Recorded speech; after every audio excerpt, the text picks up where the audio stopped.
అందరికీ నమస్తే అండి.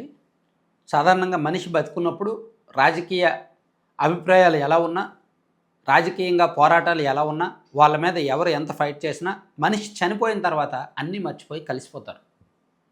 చూడండి, ఆయన నందమూరి తారకరత్న చనిపోయినప్పుడు అప్పటి వరకు బద్ధ శత్రువులుగా ఉన్న విజయసాయిరెడ్డి గారు, చంద్రబాబు గారు కలిశారుగా. కలిసి అక్కడ లాంఛనాలన్నీ పూర్తి చేశారుగా. సో ఇక్కడ ముద్రగడ పద్మనాభం గారి ఉదంతాన్నే తీసుకుందాం. ముద్రగడ పద్మనాభం గారు, చంద్రబాబు నాయుడు గారు ఏమీ ఆజన్మాంతం శత్రువులు కాదు. ఒక పార్టీలో పనిచేసిన వాళ్ళే ఇద్దరు. అలాగే ముద్రగడ పద్మనాభం గారు, పవన్ కళ్యాణ్ గారు ఆజన్మాంతం శత్రువులు కాదు. ఇంతకుముందు మాట్లాడుకున్నారు. ఏదో సామాజిక వర్గంగా కూడా ఒక అభిప్రాయంతో ఉండేవారు. రాజకీయంగా విభేదించారు. ఇప్పుడు ముద్రగడ పద్మనాభం గారు, ఆయన కుమార్తె క్రాంతి కూడా ఆజన్మాంతం శత్రువులు కాదు. ఏదో రాజకీయంగా భేదాభిప్రాయాలు వచ్చి ఆమె మాట్లాడారు. కానీ ఇప్పుడు ముద్రగడ పద్మనాభం గారు చనిపోయిన తర్వాత ఆ కుటుంబం ఆయన అనుచరులు వ్యవహరిస్తున్న తీరు కొంచెం ఇబ్బందికరంగానే అనిపిస్తోంది. సో వారి వెనక వైసీపీ ప్రోద్బలం ఉందో, లేదంటే ఆయన చావును కూడా రాజకీయంగా వాడుకోవాలి, ఆ చావు మీద సింపతి పుట్టించి రాజకీయంగా తమకు అనుకూలంగా వాడుకోవాలని వైసీపీ ప్లాన్ చేస్తుందో తెలియదు, కానీ తప్పు చేస్తున్నారు. ఎందుకంటే ముద్రగడ పద్మనాభం గారు చనిపోయిన తర్వాత కుమార్తె నివాళులు అర్పించడానికి వెళ్ళారు. తన తండ్రి కదండి, కుమార్తె వెళ్తారు కదండి. బాధ్యత, హక్కు, ఆ ఎమోషన్ ఉంటుంది, ఆ బంధం ఉంటుంది, ఉంటుంది కదా. సో అందుకు ఆమె వెళ్తే ఆమెను రానివ్వాల, చాలాసేపు రావద్దని ఘోరావు చేశారు. ఎందుకు రావద్దు అంటారు? చనిపోయిన తర్వాత శత్రువులైనా సరే కలుస్తారు కదా. అక్కడ కుమార్తె తండ్రిని ఏమైనా బూతులు తిట్టారా, లేదంటే తండ్రిని ఏమైనా బజార్కి ఇచ్చారా, లేదంటే తండ్రి మీద ఇంకేమైనా చేశారా? రాజకీయంగా తన అభిప్రాయాలు తను చెప్పారు.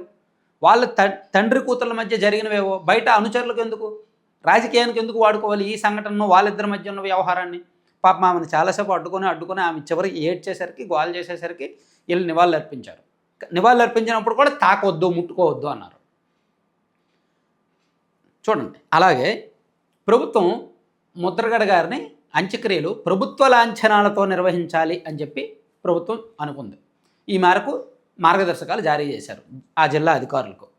సో ఆయన గతంలో మంత్రిగా పనిచేశారు కాబట్టి, రాష్ట్ర వ్యాప్తంగా తెలిసిన ప్రముఖుడు కాబట్టి, ఒక ఉద్యమాన్ని నడిపించిన మహాశక్తి కాబట్టి ఆయన్ను ప్రభుత్వ లాంఛనాలతో అంత్యక్రియలు నిర్వహించాలంటే ఆ కుటుంబం తిరస్కరించింది.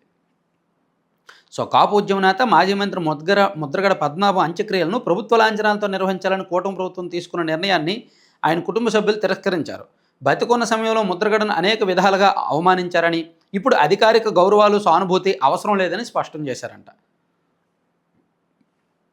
సో మీడియాతో మాట్లాడిన వైఎస్ఆర్సీపీ నేత జక్కంపూడి రాజా, ముద్రగడ పద్మనాభం ఏనాడు అధికారం కోసం పోకలాడిన వ్యక్తి కాదని అన్నారు. ఆయన అంత్యక్రియలకు ప్రభుత్వ లాంఛనాలు అవసరం లేదని కుటుంబ సభ్యులు నిర్ణయించినట్టు తెలిపారు.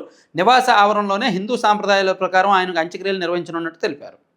సో బతుకున్నప్పుడు వేధించారు, ఇప్పుడు అధికారిక లాంఛనాలతో అవసరం లేదు అన్నారంట. ఇక్కడ నాకు డౌట్ ఒకటి, ఆయన బతుకున్నప్పుడు ఆయన రాజకీయం ఆయన చేశారు, వీళ్ళ రాజకీయం ఈయన చేశారు, ఆయన డ్రామాలు ఆడారు. ఇప్పుడు అవన్నీ నేను చెప్పకూడదు. ఇప్పుడు 2015లో కాపు ఉద్యమం సమయంలో రత్నాచల ఎక్స్ప్రెస్ని తగలబెట్టేంత పెద్ద ఘటనలు ఎందుకు? దాని వెనక వైసీపీ లేదా, జగన్మోహన్ రెడ్డి గారు లేరా? అసలు ముద్రగడ పద్మనాభం గారు ఒక వివాదాస్పద వ్యక్తి కాదు, ఒక ఉద్యమాన్ని, ఒక సామాజిక వర్గాన్ని ముందుండి నడిపించిన వ్యక్తి. కానీ ఆయనకు లేనిపోని ఆలోచనలు సృష్టించి, ఆయనకు కొన్ని టార్గెట్లు ఇచ్చి, ఆయన తెర వెనుక వైసీపీ ఉండి చాలా వ్యవహారాలు నడిపించారు అప్పట్లో. అందుకని ఆయన ఒక వివాదాస్పద వ్యక్తిగా మారిపోయారు. అంతకుముందు ఆయన ఇమేజ్ క్లీన్గా ఉండేది, సామాజిక వర్గంలో ఒక పెద్దగా ఉండేవాళ్ళు. ఎప్పుడైతే ఆయన ఉద్యమంలోకి వచ్చి ఆ ఉద్యమం ఉద్రిక్తతకు దారితీసిందో, అప్పుడు ఆయన వెనక వైసీపీ ఉంది అని తెలిసిందో, వైసీపీ అధికారంలోకి వచ్చిన తర్వాత ఆయన ఇంకా ఉద్యమం నుంచి పక్కకు వెళ్ళిపోయారో, మళ్ళీ 2024లో వైసీపీలో చేరి వైసీపీ తరఫున పనిచేశారో అప్పుడు అర్థమైంది, ఓహో కొంతకాలంగా ఈయన వైసీపీ కోసం పనిచేస్తున్నాడు, ఈయన వెనక మొత్తం జగన్మోహన్ రెడ్డి గారు నడిపించారు అని. సో అంటే ఆ తప్పు ముద్రగడ గారిది కాదు, వైసీపీది. సో ఇక్కడ టీడీపీ వేధించింది ముద్రగడ గారిని కాదు, ముద్రగడ గారి వెనక ఉన్న రాజకీయ శక్తిని. సో అది అర్థం చేసుకోవాలి. అంటే ఆయన బతుకున్నంతకాలం రాజకీయం కోసం వాడుకొని, ఆయన చనిపోయిన తర్వాత ప్రభుత్వం అధికారిక లాంఛనాలతో అంత్యక్రియలు నిర్వహిస్తామంటే ఆ సింపతి కోసం, ప్రభుత్వం మీద బురజల్లడం కోసం, ఆ సామాజిక వర్గంలో చిచ్చు రాజేయడం కోసం అంత్యక్రియలు వద్దు, ప్రభుత్వ లాంఛనాలతో వద్దు అంటారా? ఎంత తప్పండి. అంటే ఆ కుటుంబాన్ని ఇన్ఫ్లుయెన్స్ చేస్తున్నారు. స్టిల్ వైసీపీ వాళ్ళు ఆ కుటుంబాన్ని ఇన్ఫ్లుయెన్స్ చేస్తున్నారు. స్టిల్ అతని మరణాన్ని రాజకీయం కోసం వాడుకోవాలనుకుంటున్నారు.